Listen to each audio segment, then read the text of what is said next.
Selamat Hari Raya Pentakosta. Saya percaya pertama Pentakosta yang pertama itu turunnya firman Tuhan di Gunung Sinai. Lalu yang kedua kita melihat yaitu di Yerusalem 2000 tahun yang lalu. Dan itulah bukti bahwa Tuhan hobi mengangkat orang yang paling rendah, didudukan tempat paling tinggi. Dalam Kisah Rasul pasal 4 dikatakan bagaimana Petrus dan Yohanes yang adalah orang-orang Galilea yang dianggap rendah oleh orang-orang Yudea. Sama sekarang mungkin di Indonesia Timur lah begitu, yang kurang diperhitungkan. Malah dipilih oleh Tuhan jadi rasul-rasul.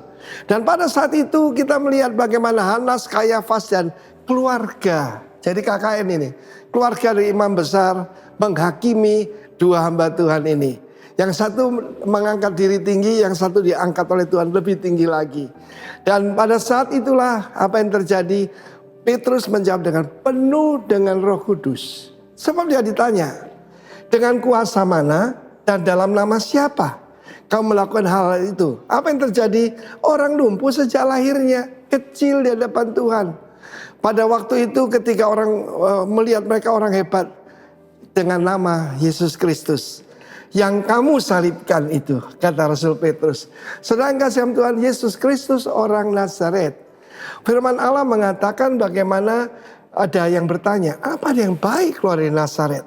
Mungkin saudara berasal dari keluarga sangat sederhana, mungkin berasal dari ujung timur Indonesia, yang mungkin tidak masuk perguruan tinggi. Ada kabar baik buat setiap daripada Anda. Tuhan memakai Petrus dan Yohanes. Ketika mereka lihat keberanian Petrus dan Yohanes yang tidak takut akan manusia, maka firman Tuhan mengatakan mereka baru sadar that they had been with Jesus. Mereka ini bergaul dengan Yesus. Dengan siapa kita bergaul? Tuhan hobi memang. Kalau saya berasal dari satu daerah yang bahkan di peta nggak ada, rapopo, tidak apa-apa. Tuhan sanggup mengangkat kita. Dari Nazaret, Yesus Kristus dari Nazaret, saya percaya setiap tindakan daripada Allah tidak ada yang kebetulan. Lahirnya di Bethlehem, tinggalnya di Nazaret, itu di daerah Galilea. Dan mujizat-mujizat yang dilakukan Tuhan Yesus lebih banyak di Galilea daripada yang di Yudea. Bahkan dari 12 murid Tuhan Yesus, yang 11 adalah orang Galilea, hanya satu berasal dari Yudea. Disebutkan dari namanya Yudas Iskariot. Iskariot adalah sebuah kota kecil tetapi dari daerah Yudea. Dan justru Tuhan mengangkat rasul-rasul ini, orang-orang sederhana. Memang di Bali di mana kami tinggal ada Raja Bali pernah bertobat, Anak Agung Panjitisna yang juga seorang sastrawan. Tetapi pertama kali adalah seorang pembantu rumah tangga dari Cangtohang. Seorang wanita, dulu dianggap enteng kan. Dan justru dari kasta yang terendah, bahkan tidak punya kasta, dipilih oleh Tuhan untuk menjadi miliknya.